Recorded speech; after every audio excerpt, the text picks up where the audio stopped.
Hey everybody, Salty Stark here. This is Plain Domain episode 4, where we just go over what I did in the week and what I'm thought process behind doing some stuff. So get into it. So, as I said last week, we're gonna work on gems. We got some pretty good ones. So we got this monster attack one, 10%. I believe we already had this one, which is pretty insane. Monster attack 8.9% now. 12.8% on crit damage there. 6.9, very low gem. We'll eventually want to replace it, but that's what we got right now. So we kind of ran out of, you kind of have to manage your mats. And then we have the 7.1. We do have a crit rate one. I don't know if I put it in inventory or not. We did not put it in the storage. So you can run these instead if you want to run like a full crit rate set, and then just you can prioritize stats better on your monsters. But that seems like way too much effort to worry about ruining all my monsters. So we're gonna ignore that and the potential of that existing. Stat wise, it's probably better, but I don't think it matters enough. And it makes crit rate a dead stat on all your monsters, and I don't like having too many dead stats on a monster. Like, we're just gonna keep it like how it is currently. Like, the only thing it really benefits, in my opinion, is if you run crit rate accuracy monsters, because those are both stats that can quickly become dead stats if you get too much of it. So, yeah. We're redoing the book collection a little bit. Pretty much it for all of that.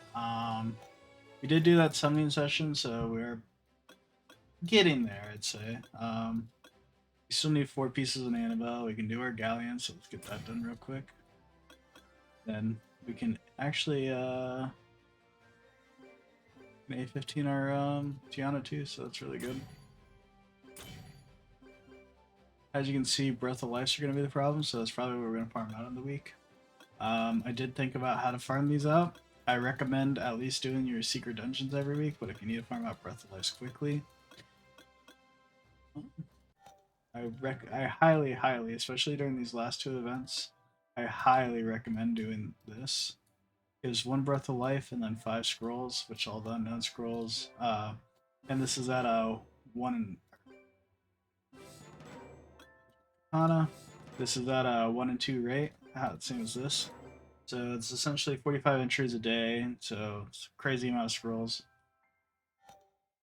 And it helps get you the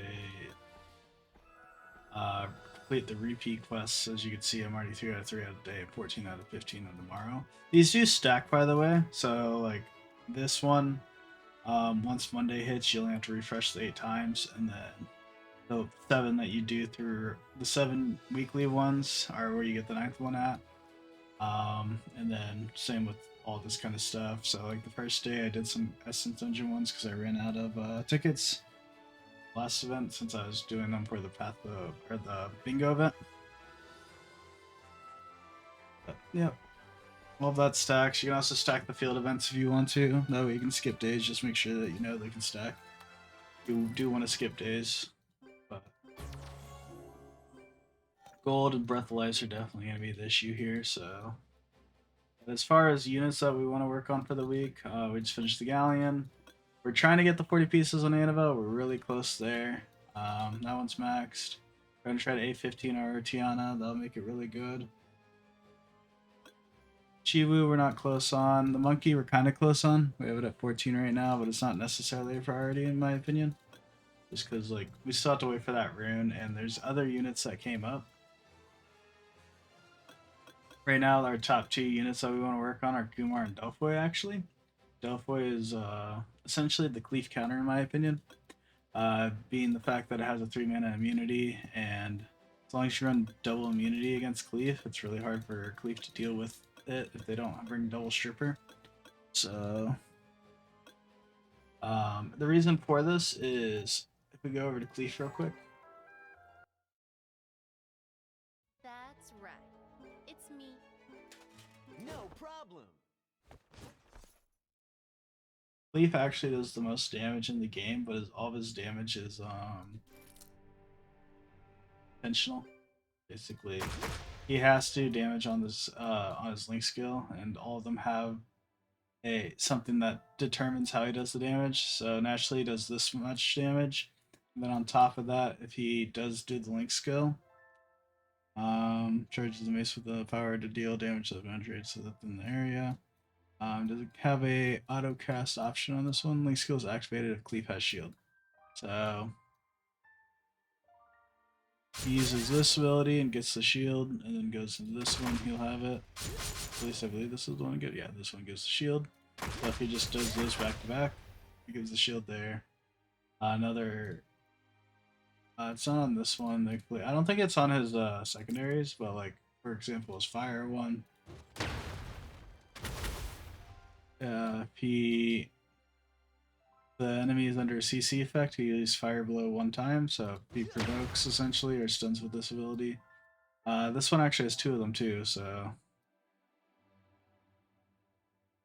if he destroys an enemy, he destroys a crazy amount of HP.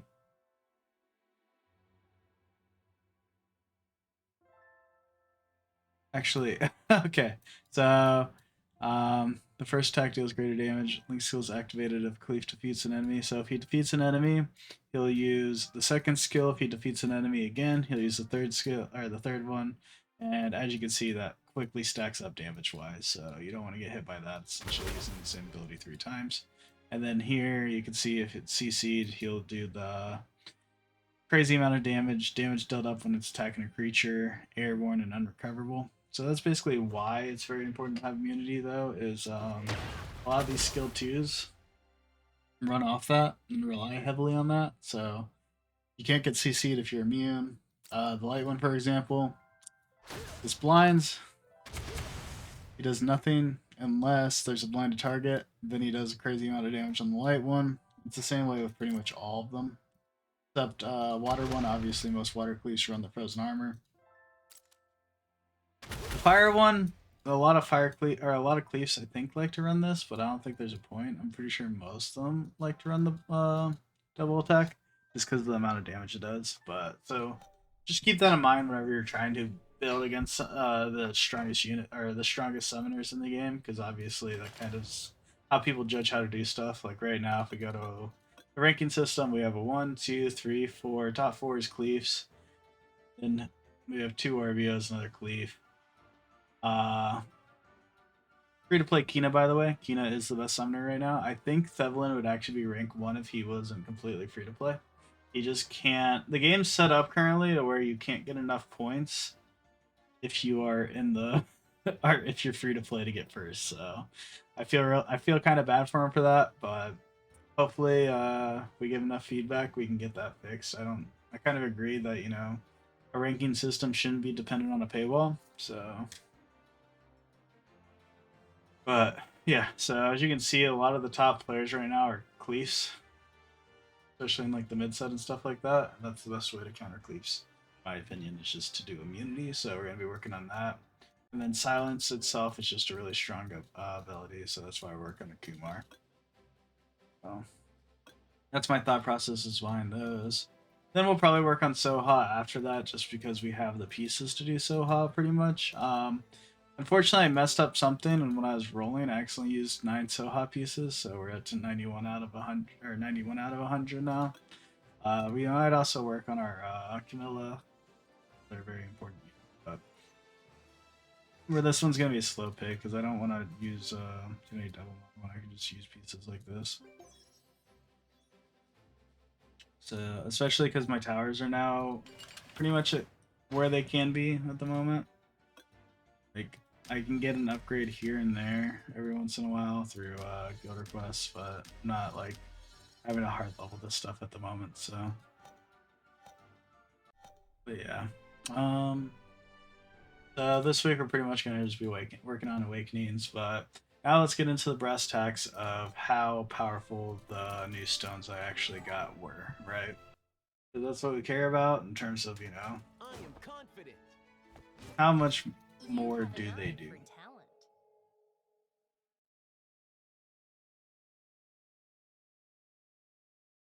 So if we go back and look at, you know, all this, I think this was at about 150k before. I know our galleon was a lot less. Like I want to say it was like 138k now after awakening it one time. It's up to 148k. So our Annabelle went from 140 to 144k. So the stones definitely make, or the gems definitely make a big difference. That's all that I've really done this week. I haven't really put, I don't even think I put any books on anything this week. So this is all just pure stats from these gems. They're very important, and we're gonna eventually work on doing the green gems, but they're not as important, so I don't want to rush into them. The advantage with it is I think I'm just gonna do attack speed. I think we'll do one accuracy gem that we have here already, because it's really nice to have that one accuracy gem in my opinion. And the rest to be attack speed, just because it makes it like you're not gonna ever go over and hit cap, in my opinion. And that's the biggest problem with the green gems is you either hit cap on resistance or you hit cap on accuracy, and you kind of have to make that choice. So I'm gonna decide not to make that choice and just go for the attack speed. I think it actually is very valuable for attack speed, because let's say you get, you know, all these gems on attack speed.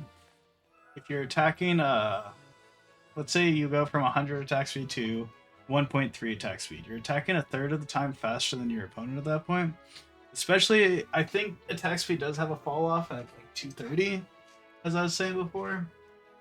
But if you hit 200 attack speed, that means you're attacking twice as fast as your opponent, if they're at 100. So, but if you hit 300 attack speed, that just means you're attacking 3 times as fast, which for the stats is a lot less valuable. So there is a middle ground where you want for attack speed, I think. It's just not as very high, in my opinion. Like, you could probably get away, like, just doing these gems on regular units. Like, we're at a 15 attack speed right now. If we can get that to like 135, I would be very happy about that. Literally like 30% faster on auto attacks, which all that little damage adds up. But anyways, that's all I had to discuss today about the account. So I guess I did one more thing actually. In preparation for the Twisted Marsh, I did put these 5.6% and 6.4% crit damage stuff on. I didn't put any on the weapons, even though I had them, because again, I'm trying to eventually get rid of all my Barbia stuff. This one was already up here, but so that's something that we're working on, or we'll probably work on in the distant or the near future once we get closer to. Once we hit July, I think we're going to start working on getting outfits ready for Soletta, as well as get the like actual like equipment ready for Soletta. Because we have these 4 accessories right now, but we need to start stacking weapons to try to transform into it. We've been stacking seal this whole time, so that's there. We have our seal stuff stacked, as you can see, with 6,000 points. With 60 wings or 41 wings, we're gonna get those up to 60, and then I think that's enough. As you can see, gives us plenty of stuff for that. So, and then I think currently we want the foggy foggy sub weapon for her, unless they change how everything works. Then we'll change it accordingly. But I think I saw a patch on Korea where they're actually updating all the gear effects, so there might be some stuff that's better than others, but we're just gonna buy this since we're here. That's pretty good. You get attack speed or accuracy, very good, and this one's really good. But yeah, so that's about it, guys. If you like the video and like the series, please consider subscribing. It means a lot to me, and thank you guys and have a good one.